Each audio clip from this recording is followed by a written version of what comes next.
मैं हूं अंकित अवस्थी। पाकिस्तान में अचानक बाउंस बैक हुआ और बाउंस बैक करते हुए पाकिस्तान अपने फाइटर जेट्स को बाजार में बेचना शुरू किया। पाकिस्तान का दुनिया के बीच फाइटर जेट्स को लेकर जाना भारत पर कई तरह के प्रश्न खड़ा कर गया, क्योंकि भारत फाइटर जेट्स में दुनिया के लिए तेजस नामक फाइटर जेट बनाता है, जिसका ऑलरेडी दुनिया भर के देशों में डिमांड है। उसके बावजूद तेजस की जगह खबरें पाकिस्तानी JF-17 की आती हैं। इंटरेस्ट पैदा होता है कि पाकिस्तान के पास फाइटर जेट बनाने की काबिलियत भी है।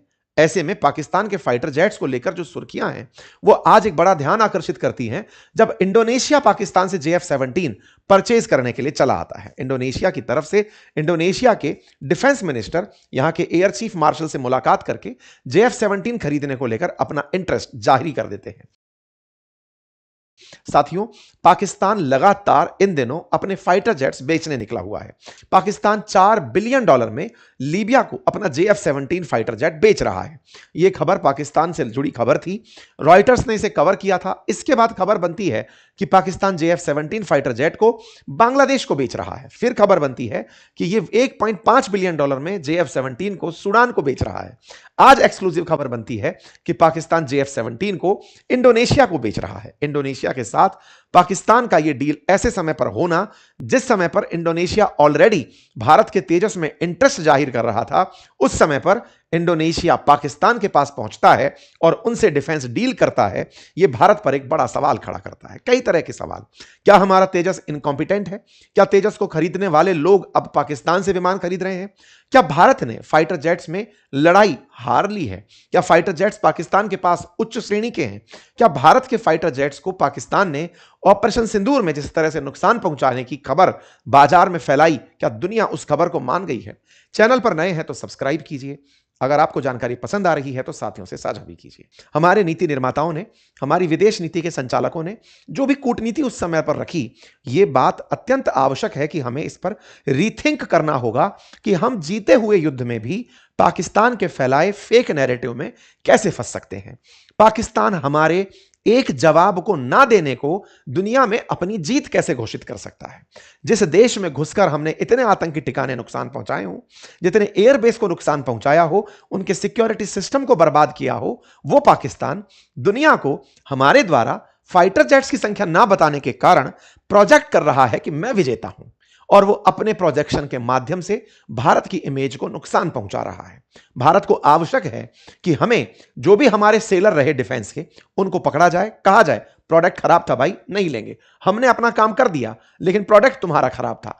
तेजस के ऊपर सवाल क्यों? अब हम उस पर चलते हैं। मेरे प्यारे साथियों, मैं आपको जानकारी दे दूं, दुनिया भर की रिसर्च में भारत का नुकसान नहीं, पाकिस्तान का नुकसान डिस्कस हुआ है। इवन इंडोनेशिया की एक सेमिनार में पाकिस्तान को ऑपरेशन सिंदूर में क्या नुकसान हुआ, यह चर्चा में रहा है। इंडोनेशिया ने इसी के चलते 48 कान फाइटर जेट खरीदने का प्लान किया कि भाई हमें तुर्की से फाइटर जेट चाहिए होंगे, लेकिन पाकिस्तान ने दुनिया में अपने आप को अमेरिका का सहयोगी, तकनीकी रूप से विशेषज्ञ, यह जताने का प्रयास करते हुए कि देखो हमने अपने फाइटर जेट से भारत को नुकसान पहुंचा दिया, यह सेल किया।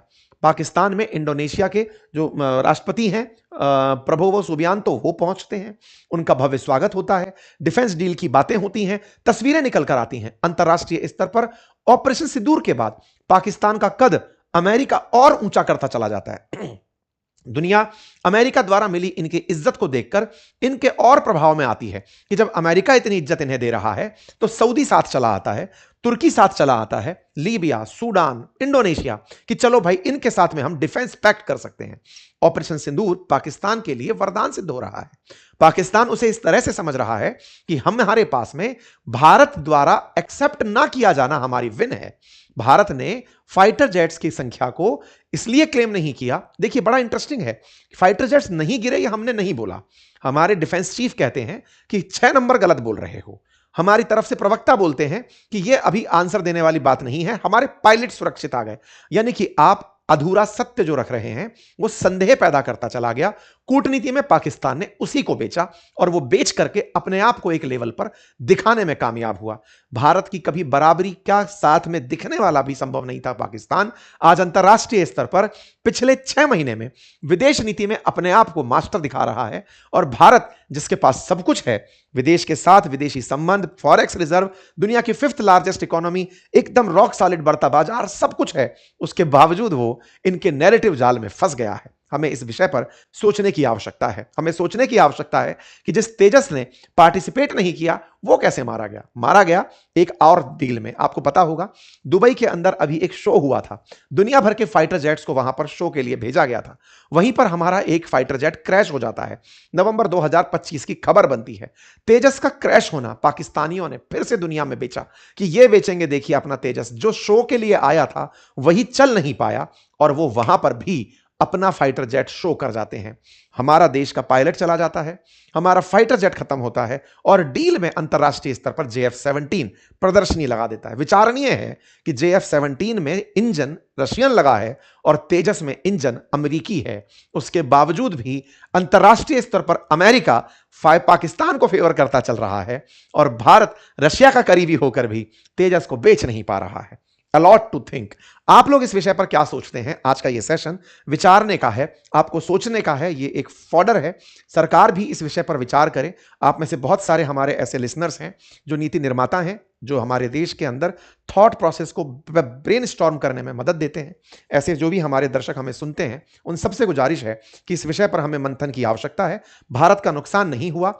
भारत का जो नुकसान है अगर उसे हम दिखाते भी हैं तो वो हमारे लिए कोई बड़ी चुनौती नहीं है। दुनिया का हर देश अपने नुकसान को बताता है और हमारे देश में हमेशा से ऐसा रहा है। और अगर नहीं है तो यह विचारणीय तथ्य है कि हम कहां फेल मार रहे हैं, क्यों हम अपना तेजस नहीं बेच पा रहे, पाकिस्तान अपना JF-17 बेचने में क्यों कामयाब हो रहा है। पाकिस्तान से हमारी कंपटीशन नहीं है, लेकिन फिर भी तथ्य इंपॉर्टेंट है कि वो इतना बड़ा डिफेंस डील कैसे कर गया कि उसको IMF से लोन की भी आने वाले समय में शायद जरूरत ना पड़े।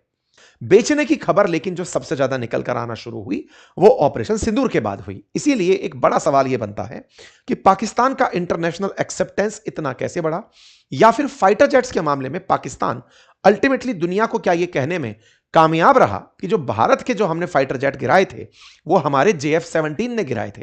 क्योंकि दुनिया में जिस तरह की मांग JF-17 को लेकर दिख रही है, फिर चाहे बांग्लादेश हो, लीबिया हो, सूडान हो, सऊदी हो और अब इंडोनेशिया हो, ये सब एक बड़ा प्रश्न खड़ा करते हैं कि भारत कहीं इस पूरी कहानी में अपनी कूटनीति में तो विफलता की तरफ नहीं देख रहा है।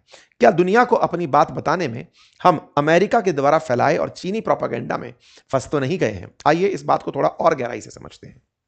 साथियों, इंडिया का तेजस वो फाइटर जेट था जिस फाइटर जेट को इंडोनेशिया ने वर्ष 2023 में खरीदने की इच्छा जताई थी, लेकिन 2026 की शुरुआत में खबर हमें मिलती है कि वो पाकिस्तान से JF-17 खरीद रहा है और तो और ये राफेल भी खरीद रहा है। इंटरेस्टिंग है कि राफेल फाइटर जेट को गिराने की खबर पाकिस्तानियों ने उड़ाई थी, लेकिन इंडोनेशिया राफेल भी परचेज कर रहा है, लेकिन तेजस नहीं। कहानी को समझने का प्रयास करते हैं। सबसे पहला कारण ऑपरेशन सिंदूर से तलाशते हैं। ऑपरेशन सिंदूर, जिसमें भारत ने पहलगाम में आतंकियों को, जो आतंकी हमला हुआ, उनके लॉन्च पैड्स को, यानी जहां से पाकिस्तान से चल के वो भारत में आते हैं, उन्हें निशाना बनाने के लिए फाइटर जेट से हमले किए थे। भारत ने उन जगहों पर हमले किए थे जहां से आतंकी भारत में आते हैं, यानी कि लॉन्च पैड्स को निशाना बनाया था। लेकिन पाकिस्तान ने इसे अपनी जीत बताया। भारत के द्वारा डे टू डे दिए अपडेट्स में यह बार बार कहा गया कि हमने पाकिस्तान के कौन से ठिकानों को निशाना बनाया, लेकिन पाकिस्तान यह कहता रहा कि जिस फाइटर जेट से भारत हम पर गोले फेंक रहा था, हमने उन्हीं फाइटर जेट्स को निशाना बनाया। पाकिस्तान ने इसे अपनी सैन्य कुशलता करार दिया। पाकिस्तान ने कहा कि हमने अपने फाइटर जेट्स से, अपनी मुस्तैदी से भारत के द्वारा जो भेजे गए फाइटर जेट्स थे उन्हें वहीं लौटा दिया और उन्हें गिरा दिया। यह सवाल मीडिया में जिस तरह से उठा, क्योंकि पाकिस्तान ने दुनिया भर में हमारे फाइटर जेट्स की बात की और अमेरिका लगातार उसको सपोर्ट करता चला गया। शुरुआती तौर में भारत के द्वारा फाइटर जेट्स के गिरने की बात को कबूल नहीं किया गया, तो भारत पाकिस्तान के बीच में हुए इस 4 दिवसीय जो भी युद्ध था, इसमें हुए नुकसान पर कोई टिप्पणी नहीं दी। हमारी सेना की तरफ से जो बयान आए वो यही थे कि हमारे पायलट सुरक्षित हैं, नहीं साहब 6 नहीं गिरे। ये तमाम जो बातें हैं, इनसे नुकसान का अंदेशा तो सरफेस हुआ, लेकिन दुनिया को जो समझना था उन्होंने अपने जरूरत का समझ लिया। भारत की तरफ से, विपक्ष की तरफ से सरकार से इस बात को सवाल में भी उठाया गया कि बताइए कि हमारे जेट्स को क्या नुकसान हुआ। अच्छा, भारत सरकार की उस समय की तात्कालिक रणनीति और बाद तक उस बात को मानकर चलने की रणनीति, ये दोनों पर अब प्रश्न खड़े होते हैं।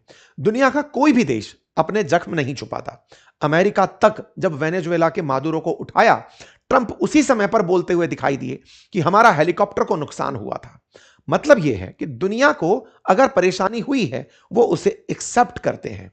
भारत के द्वारा हमेशा यह कहा गया कि हमने 4-5 फाइटर जेट गिरा दिए। ये सब्जेक्टिव जो आंसर्स होते हैं ये गैर सेना के लोगों के द्वारा अच्छे लगते हैं। सेना के उच्च पदों पर बैठे लोग नंबर्स में हमने 2-3 गिरा दिए, हमने 4-5 गिरा दिए, ये शोभा नहीं देते। भारत की सेना ने जिस तरह से बयान दिए वो बयान आवश्यक थे कि वो एक बार में बैठकर यूनानिमसली तय करते कि हमें क्या आंसर्स देने हैं। हमारा नुकसान हुआ है तो हम उससे सीखेंगे। कौन सा राफेल हम बनाकर बैठे हैं, कौन सा मिग हम बनाकर बैठे हैं, कौन सा मिराज हम बनाकर बैठे हैं। दुनिया का जो भी फाइटर जेट है वो तो हमने कहीं से परचेज किया हुआ है। दुनिया के किसी दूसरे देश के फाइटर जेट का हमारे देश में नुकसान अगर होता है तो भविष्य के डिफेंस डील में हम नुकसान को भुगतेंगे। आगे से ध्यान देखेंगे कि भाई तुम्हारा प्रोडक्ट बेकार था। हमारा उद्देश्य दुश्मन के ठिकानों को नष्ट करना था, उस करने में हम कामयाब हुए। लेकिन इस जगह पर अमेरिका जो बार बार हम पर कहता चला गया कि इनके 8 फाइटर जेट गिरे, हम अपनी बात का खंडन नहीं किए, भारत की सेना के द्वारा भी कोई बयान नहीं आया। इजराइल जैसा देश जो इतनी उच्च तकनीक रखता है, जिसने ना जाने कितने युद्ध में एक तरफा वॉर जीते हैं, वो अपने नुकसान को शो करने लग रहा है। और भारत में हमारा एक फाइटर जेट नहीं, हम दुनिया से खरीद के फाइटर जेट चला रहे हैं। हम उन फाइटर जेट्स के डिफेंस में इतने आगे बढ़ गए कि हमारे खुद के प्रोडक्ट्स पर सवाल खड़े हो गए।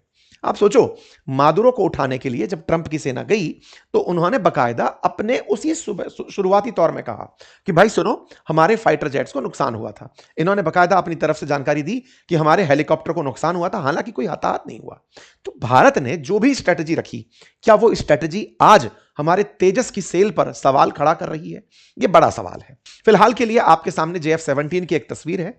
JF-17 $25 से $30 मिलियन में मिलने वाला एक फाइटर जेट है, जिसकी अधिकतम स्पीड 1.6 मैक है। यह 13,500 किलोग्राम वजन के साथ उड़ सकता है। इसके बारे में कहा जाता है कि दुनिया के पाकिस्तान के अलावा म्यांमार, अजरबैजान और नाइजीरिया जो देश हैं वो भी इस फाइटर जेट को रखते हैं। इस फाइटर जेट्स को एयर टू सी मिसाइल दागने के लिए, लेजर गाइडेड वेपन्स के लिए, रनवे पेनिट्रेशन बॉम्ब्स फेंकने के लिए और डबल बैरल्ड गन यूज करने के लिए यूज में लिया जाता है। JF-17 को किस तरह बनाया गया, पहले मैं इसके बारे में भी आपको जान दूं। भारत के अंदर जिस तरह से तेजस को HAL द्वारा बनाया जाता है, ऐसे ही पाकिस्तान में Pakistan aeronautical complex that is PAC, China की Chengdu aircraft care corporation CAC के साथ मिलकर इसे बनाता है। चाइना पाकिस्तान ने सन 1919 के दशक में, 1990 के दशक में मिलकर के ये एग्रीमेंट किया कि वो एक फाइटर जेट का निर्माण करेंगे। ऐसे में दोनों के बीच की एक दूसरे के साथ मित्रताएं बढ़ती गई। शुरुआती 2000 के दशक में इन्होंने फाइटर जेट बनाना शुरू किया। PAC जो कि कामरा में स्थित है, पाकिस्तान के पंजाब प्रोविंस में है, इस्लामाबाद से मात्र 80 किलोमीटर की दूरी पर है, वहां इन्होंने अपने काम को स्प्लिट कर लिया। आज जो ये JF-17 फाइटर जेट है, इसका 58% हिस्सा पाकिस्तान द्वारा बनाया जाता है और इसका 42% हिस्सा चाइना द्वारा निर्मित किया जाता है। पाकिस्तान और चाइना ने काम विभाजित किए हुए हैं। जैसे फ्रंट फ्यूलेज और वर्टिकल टेल जहां एक और पाकिस्तान में बनती है, मतलब पाकिस्तान में जहां फ्रंट फ्यूलेज और वर्टिकल टेल बनती है, चाइना के अंदर मिडिल और रियर फ्यूलेज इस प्लेन की बनाई जाती है।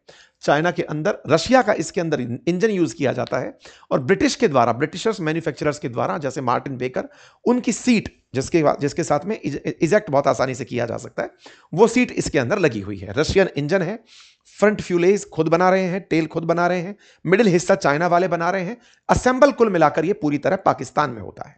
पाकिस्तान में असेंबल हुआ ये फाइटर जेट पाकिस्तान में 2009 के अंदर सेवा देना शुरू किया। इसका ब्लॉक 3 नामक जो वेरिएंट है, जो सबसे एडवांस बताया जाता है पाकिस्तान के JF-17 का, वो 2020 के अंदर बनकर तैयार हुआ। पाकिस्तान अपने पुराने हो रहे फ्लीट को इसी JF-17 से, बिल्कुल वैसे ही जैसे हमने मिग को रिप्लेस करने के लिए तेजस को अपनाया, ऐसे ये 150 कॉम्बैट जेट्स को तैयार कर रहे हैं इस JF-17 से रिप्लेस करने के लिए। और इसी JF-17 को अब ये दुनिया भर को बेच रहे हैं। आप अपनी राय अवश्य कमेंट बॉक्स में रखिए। चैनल पर नए हैं तो सब्सक्राइब कीजिए। अगर आपको जानकारी पसंद आ रही है तो साथियों से साझा भी कीजिए। धन्यवाद।